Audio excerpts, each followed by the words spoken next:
On March 4th, 2025, a man rolled into my bay in a 3-year-old Toyota with 41,000 miles on it, and a noise under the hood he described as a sewing machine wrapped in a coffee can. He was not reckless. He changed his oil early every single time. He showed me the receipts, and that was the problem. Because the oil he had been so proud of putting in was quietly doing the opposite of what he thought. Today, I am going to show you the 6 oils that destroy Toyota engines from the inside while the owner believes they are protecting them, and why the dealer almost never warns you about a single one. Here is what most people never understand about a modern Toyota. The engine does not care how often you change the oil if the oil is wrong. It cares what is actually in the bottle, and the gap between what is printed on the front label and what your engine was engineered to need is where thousands of dollars in damage hides.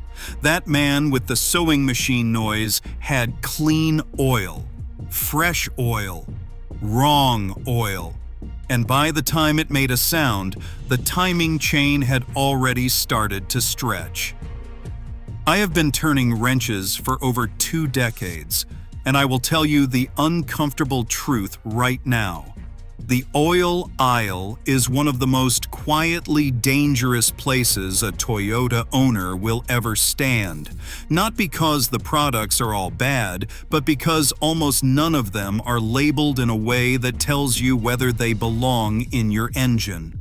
So owners reach for the jug that is on sale, the one with the biggest number, the one that says high mileage, the one a buddy swears by, and they pour a slow problem straight into a perfectly healthy motor.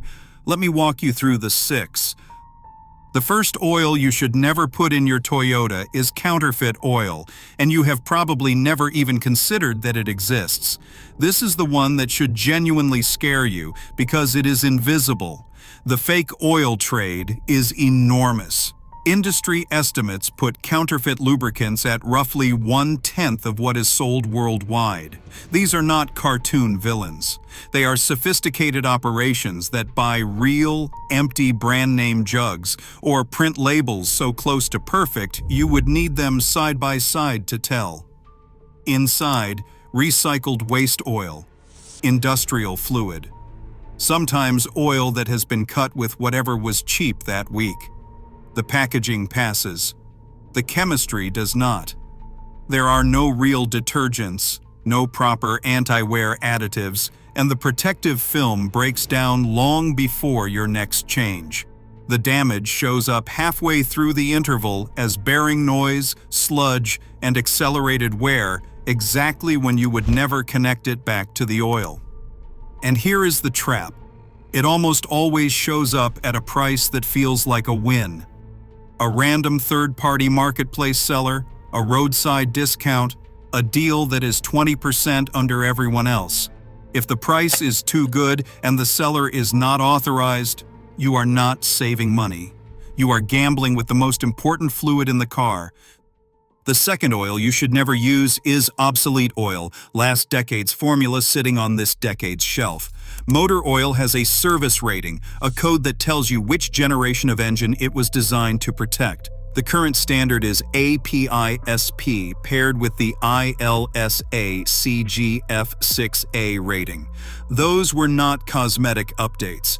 They exist because modern Toyota engines, the turbocharged ones, the direct injected ones, face 2 failure modes older oils were never tested against: low-speed pre-ignition, which can crack a piston, and timing chain stretch. The newer oil is specifically tested to resist both. But the older stuff, bottles rated APISN, SM, or SL, never went away. It is still out there, deep discounted, often dressed up as a bargain. Pour an obsolete formula into a modern direct-injected Toyota, and you've removed the exact protections that engine was counting on. It will run, it will feel fine, and it will quietly age faster than it should. The third oil that has no business in your Toyota is the wrong viscosity, usually something too thick. This is the mistake made by well-meaning people who think heavier oil means more protection. It does not. Your engine was machined to specific internal clearances, and the oil grade was chosen to flow through those gaps and reach the top of the engine instantly on a cold start. Most modern Toyotas call for 0W20. The newer dynamic force engines, many recent Camrys and RAV4 models, actually call for 0W16, which is thinner still. Pour in a 5W30 or a 10W40 because the bigger number feels safer, and on a cold morning that oil is slow to reach the parts that need it most. The variable valve timing system, which runs on oil pressure and precise flow, starts behaving strangely. Now, there is one honest exception I will not hide from you. Toyota updated some 2020 and newer V6 trucks from 0W20 to 5W30 specifically for towing and heavy loads. So the rule is not thin always wins. The rule is what your manual says, not what feels protective in your gut. Guessing thicker is still guessing. The fourth oil to keep out of your engine is the meets or exceeds oil that was never actually certified. This one is sneaky because it sounds responsible. The bottle says it meets or exceeds the latest standards. Sounds great. But notice what is missing: the actual certification mark. On a legitimate oil, you will find the API donut, the round symbol with the service rating in the middle, and usually the ILSAC starburst next to it.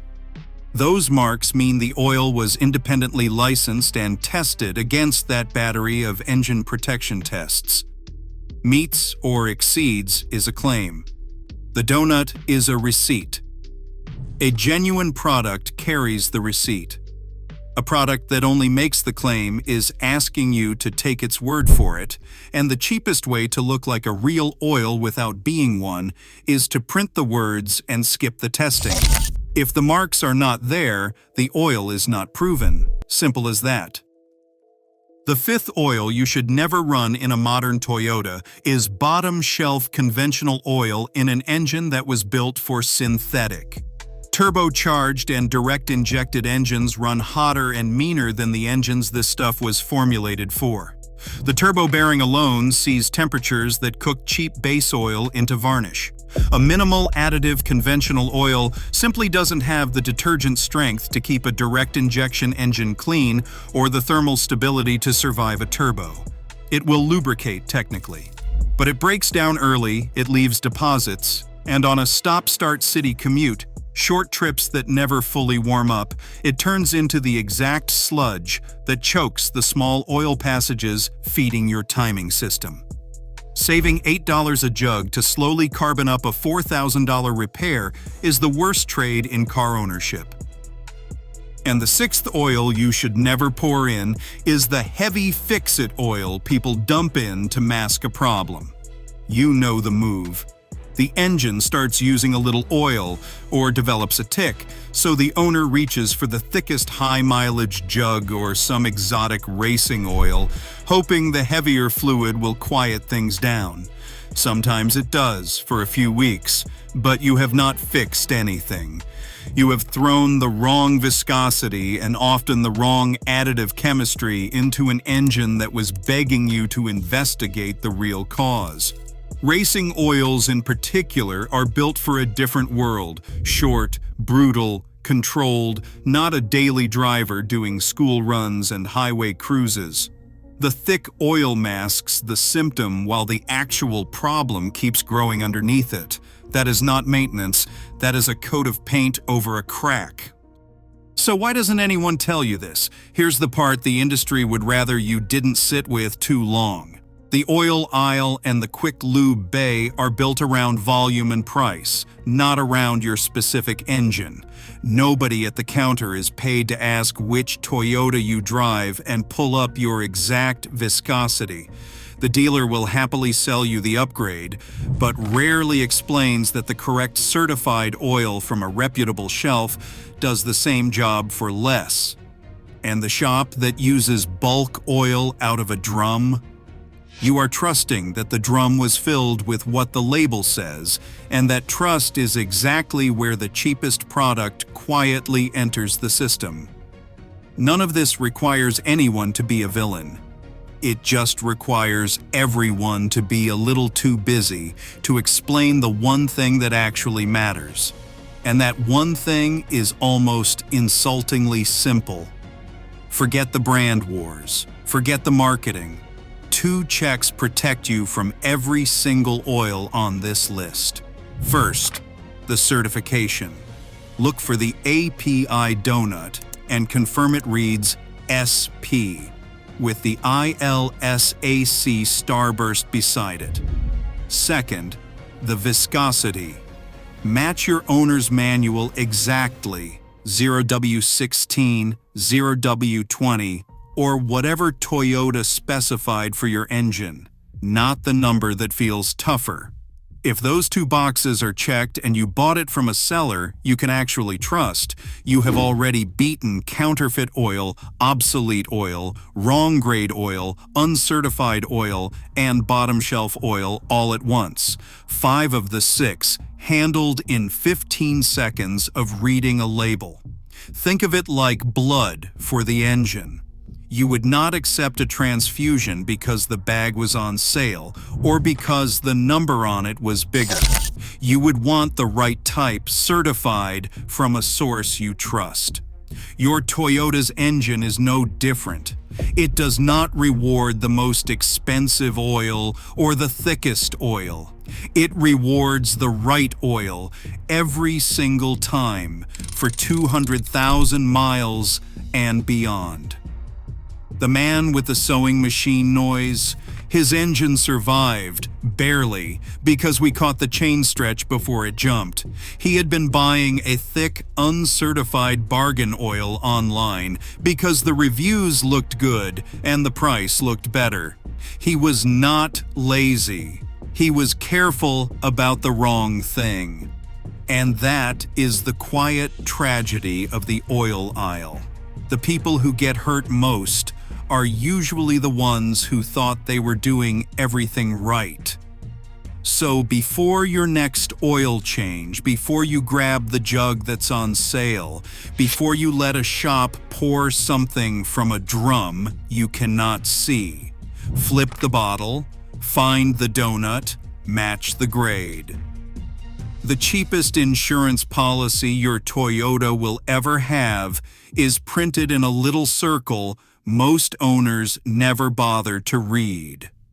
If this changed the way you look at that oil aisle, hit like so more Toyota owners see it before they pour the wrong thing in. Subscribe if you want the maintenance truths the dealer leaves out. And tell me in the comments, go check your last oil change right now and tell me what viscosity and what rating actually went into your engine. I read every one, and I promise some of you are about to find a surprise.